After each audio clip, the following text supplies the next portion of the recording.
Tula ng isang kuripot. Ako ay isang kuripot. Ako ay hindi madamot.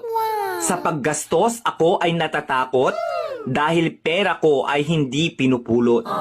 Kuripot ako at ipinagmamalaki ko na hindi ako umaasa kahit kanino. Okay lang kung magkuripot man ako dahil pera ko naman ang sinisinop ko. Ang pagiging kuripot ay hindi masama hanggat di ka nanloloko ng kapwa.